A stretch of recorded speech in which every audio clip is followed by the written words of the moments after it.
General Shao's revolt left Outworld's armies in tatters. We were vulnerable to enemies both foreign and domestic. That's why my sister asked me to take command, to stitch her military back together and purge Shao's loyalists within it. She trusted only me with the task. The soldiers, however, had little faith. They thought me a spoiled dilettante, unprepared and unfit to serve. That I could fight mattered little. All that mattered was that I wasn't one of them. I finally earned their loyalty by orchestrating an epic victory over Shao and his rebels. Though the general himself escaped, his forces were smashed. For as long as I am able, I will lead the Empress's armies in defense of Outworld. Through strength, we will achieve peace. Though worried about how the public might react, I met with Baraka to discuss his Tarkatans. Speaking from his heart, he moved me. I agreed to visit his colony and see how his people lived. The conditions were atrocious. This was one of my mother's few mistakes. Like all Outworlders, she treated Tarkatans with scorn. What they deserved from us was compassion. And the only way to get it for them was to reveal my affliction. To show all my subjects that even an Empress could get Tarkat. The scandal my revelation caused was intense. But with the help of Kitana and Tanya, I emerged from it a stronger Empress than ever. My honesty, empathy, and resolve won over my remaining doubters. There is no longer any question that I am fit to lead the Empire.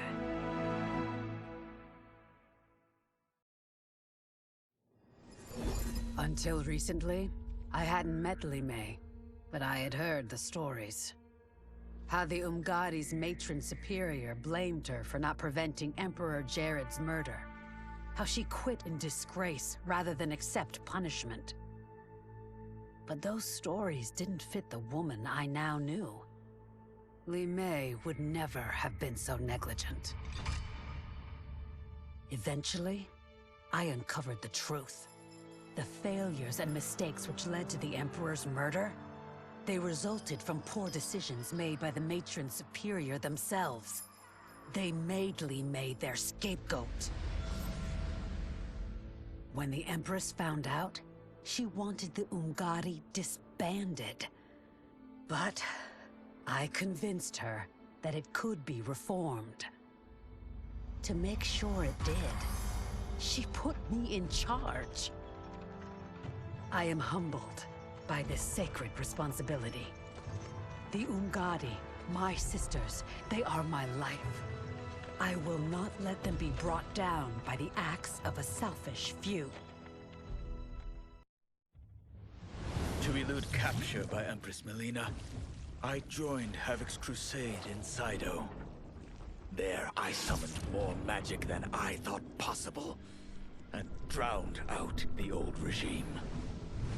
HAVIK's longed-for anarchy had been achieved. He was more than satisfied.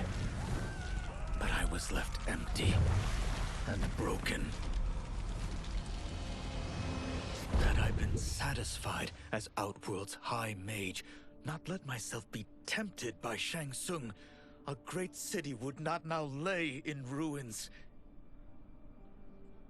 I've caused devastation, ended thousands of lives, all because of my blind ambition. I've betrayed my oath, my sovereign, and my realm. These high crimes merit punishment, and I'll accept whatever the Empress gives me. My only ambition now is to one day be forgiven. After escaping Lei Chin prison, I was hounded by the Imperial Police. I needed a place to hide and to recuperate while I plotted the best way forward. I knew the remote canton of my youth would be perfect. To escape capture, I traveled by sea. Little did I know that a gargantuan storm was brewing. My tiny craft was smashed apart.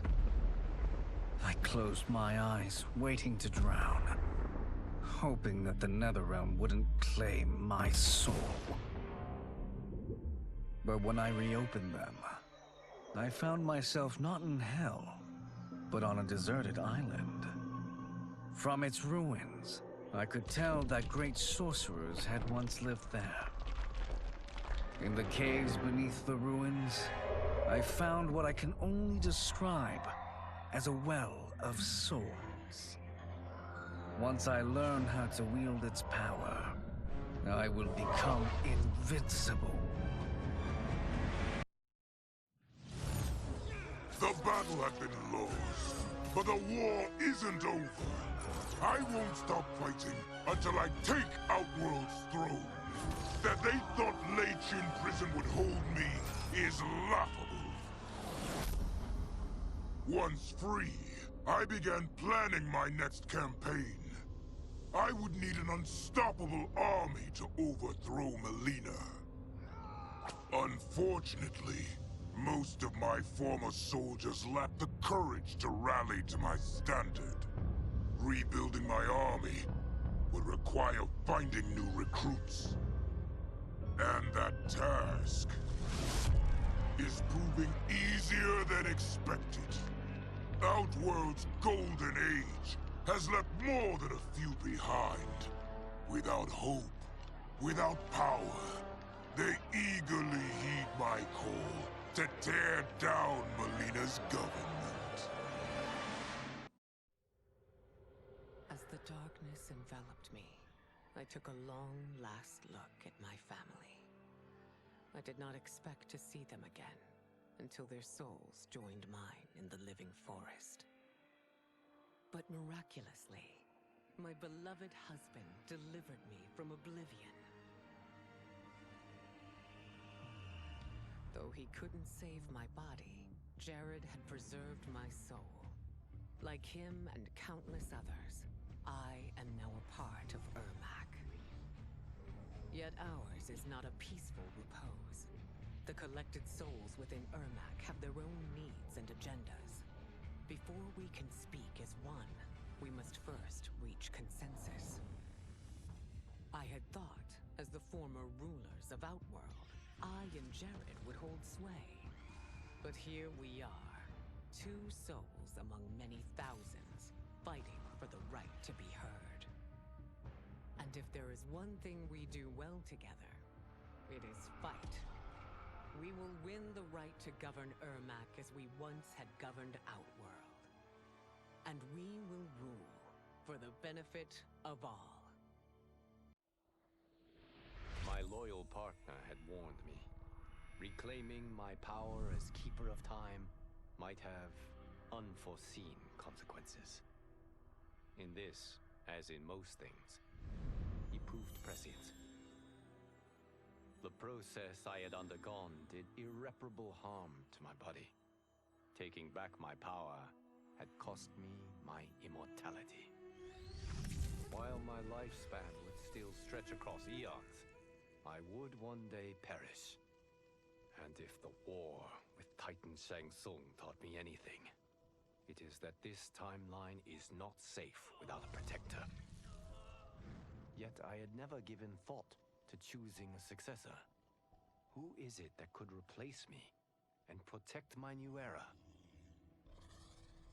The answer, of course, is Geras.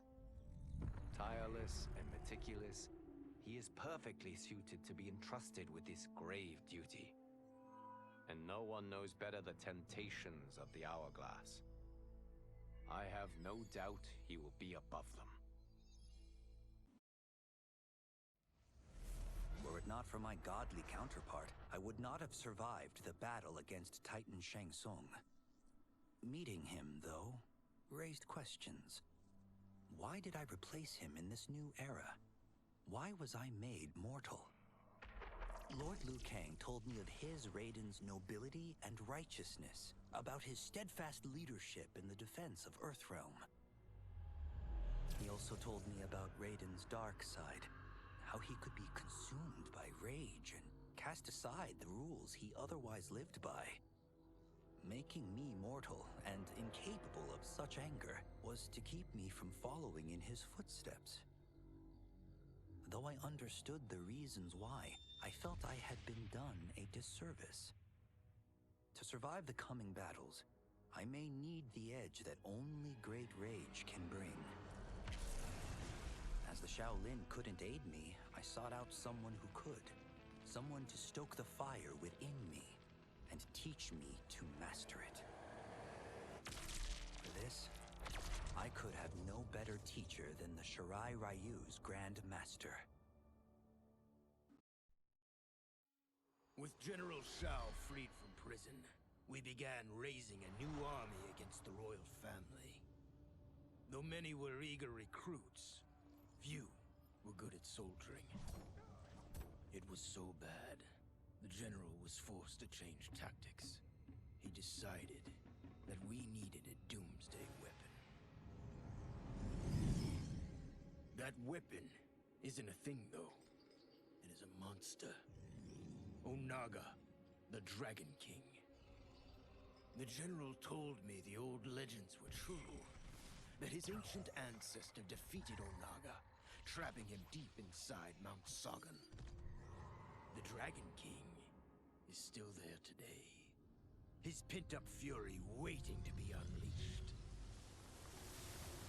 Because Onaga is so dangerous, the general wouldn't risk trying to tame him before. But now, he feels we have no choice. Though I likely won't survive, I accept this mission gladly. I can think of no greater honor than to give my life in the general's service. Since this whole thing kicked off, I'd wondered why Lui Kang chose me to be a champion. I mean, sure, I was killing it as a martial arts star, but it's one thing when it's all for show. It's different when you're playing for keeps. Then Lui Kang let me in on his master plan. He wanted the masses to know about the world beyond them, the one filled with gods and monsters, and he wanted me to tell him about it.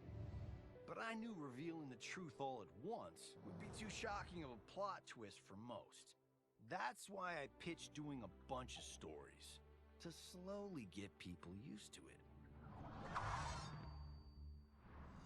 And if there's one thing I can do, besides kick ass in combat, it's build a cinematic universe. I'm serving up movies, streaming series, games, you name it. I like that I'm doing a public service. And it doesn't hurt that I'm making more than a few bucks.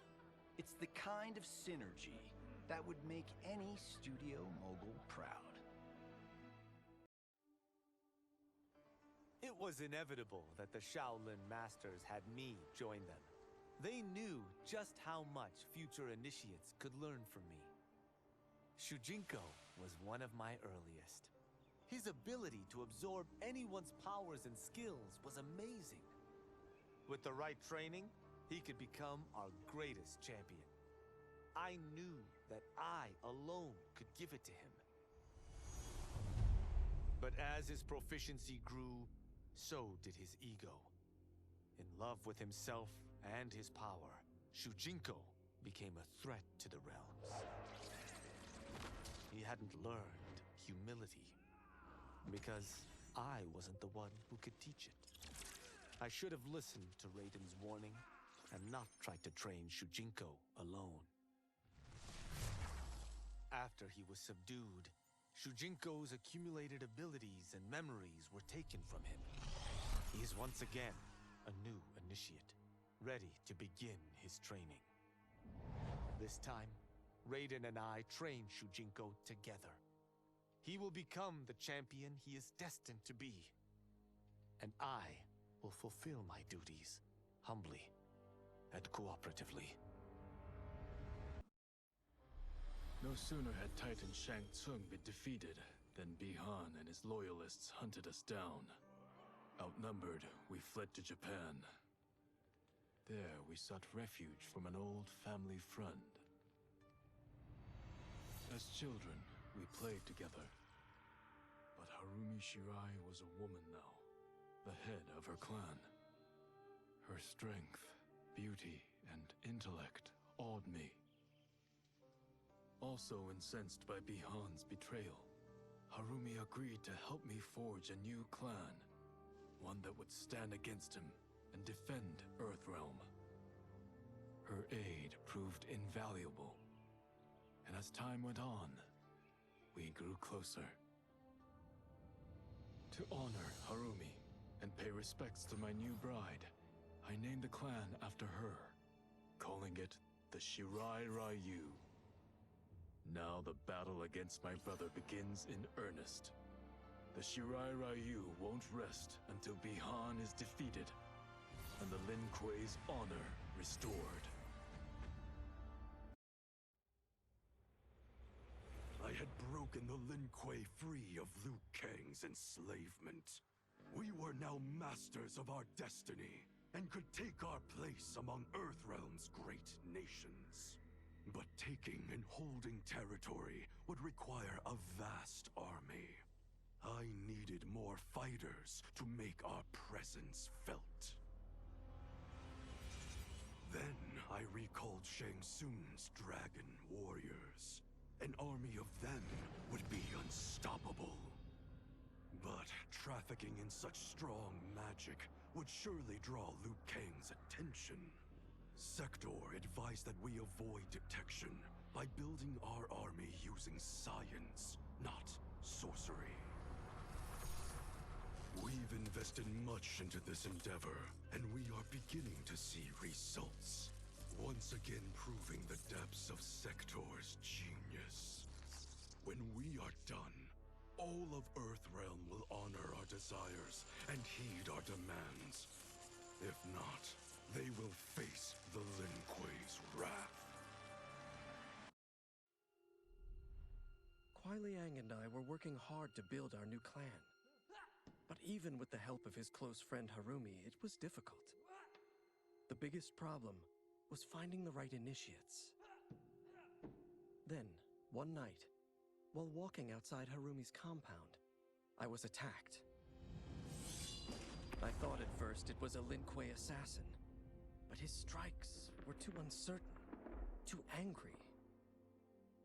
My attacker, it turns out, was a boy. Homeless and hungry, his assault was born of desperation. He needed money so that he could eat. It was like looking at myself 15 years ago.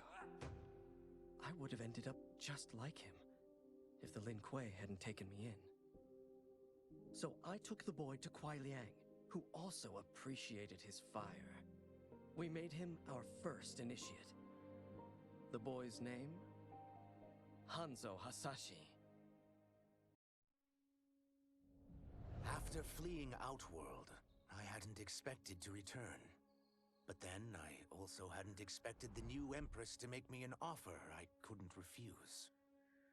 To thank me for helping stop General Shao's rebellion, she asked me to be her emissary to the Zaterrans. Going home, bearing the seal of the royal house, I would show, once and for all, that my mutation wasn't to be feared. That it wasn't a source of shame. To my surprise, I was welcomed. But those warm smiles hid a dark secret. I stumbled upon a trove of official records, which showed that my shape-shifting ability isn't unique. Many Zaterrans are born with it, but are killed by their government to keep it from spreading. Who started this barbaric policy? Who is now enforcing it is unknown. But I will find out. and I will put an end to this madness. As her reign began, Empress Mileena faced many challenges. To meet them, she turned to the people she trusted. Her sister to lead her army, and me to lead her Imperial police. Though I missed Empress Sindel dearly, I was glad my ties with her family had been mended. But while it was an honor to be made responsible for Outworld's internal security, I soon realized accepting the appointment was a mistake. I'm not cut out to be a bureaucrat, nor am I patient enough to navigate the Imperial Court's politics. I was at my best patrolling Sundo's streets, when I could feel the city's pulse and serve and protect its citizens directly. That's why I resigned my post and resumed my role as Sundo's first constable. I end each day knowing I've made a difference.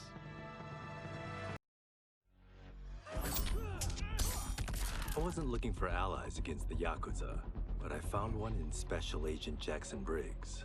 He'd heard gangsters plotting to kill me on a wiretap and came calling, hoping I'd be his informant. We planned to part ways when we got the job done, but then Shang Tsung showed up to steal Sento. Needless to say, Jackson had questions. It blew his mind to hear that the stories in Johnny's movies were real. Once the shock wore off, Jackson quickly sized up the threats Earthrealm faced. To deal with them, he got his bosses at the FBI to form the Outworld Investigation Agency. When he asked me to sign on, I hesitated. After all, me? A government agent? But it's an important job. And more importantly to me, an honest living. I couldn't believe that Lui Kang welcomed me in Earthrealm, or that he thought me worthy to study with his Shaolin masters. After a lifetime of wishing for one, I finally had a home. But my joy was tempered as I thought about Serena. My shadow sister was still under Quan Chi's yoke, and she deserved a life free of him as much, if not more, than I.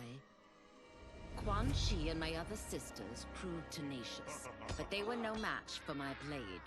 I snatched Serena from them. Then Lui Kang helped me break Quan Chi's spell. Her mind free of his influence for the first time in years, Serena chose to join me in Earthrealm. My sister and I once again fight side by side. Only now we do so for Earthrealm. Together, we have formed the Order of Light. Though the barriers between timelines had been rebuilt, there was no question that they could again be broken. Protecting this timeline would require eternal vigilance, so that it could not fall victim to further outside aggression. But nothing in my countless lifetimes had prepared me for this task. In none of them had multiple timelines ever coexisted. Monitoring them for threats was an entirely novel problem. It would require a novel solution. I discovered that though the timelines no longer touched, their meeting had left them intertwined. I can now secretly surveil all timelines, keeping watch for potential danger. It pleases me to do this service for the new era. Lord Lui Kang may rest assured that it is secure. While the regime had changed, little else had. My people still suffered in silence, ignored by the rest of Outworld. Though now I knew Empress Mileena's secret, that she was also afflicted with Tarkat. If anyone would help, it would be her.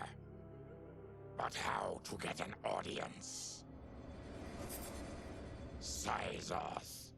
He was the Empress's new emissary to the Zaterrans. I asked him to introduce us. At great personal risk, he agreed. And as I'd prayed, the Empress was willing to meet. Even better, she would visit the colony. She was shocked to see how we lived. She moved quickly to provide for our care and comfort. Thanks to the Empress and Syzoth, we Tarkatans are no longer pariahs. Until our disease can be cured, that will do. Quan Chi's plot collapsed. Along with it, my plan to secure new beings to feed my starving people. Because I'd advocated for partnering with him, I was held responsible. If I didn't seize for Veternus' new feeding grounds, the Coven would banish me. But then, I had a revelation.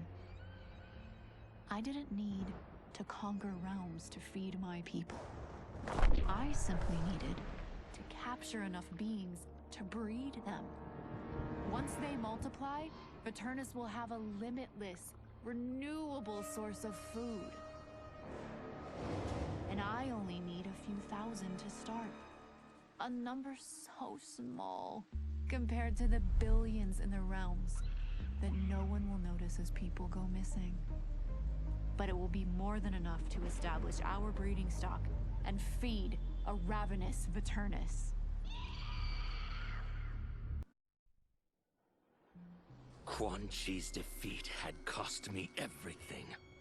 For months I had furthered his plot, and now I had to start over. Saido's people were still in chains.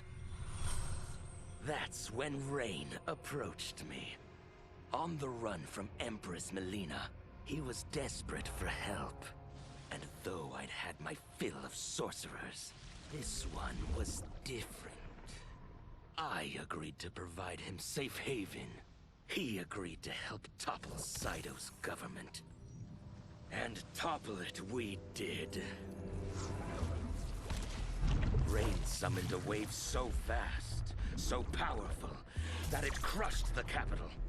Saido's fascist rulers were swept away. My people are finally free.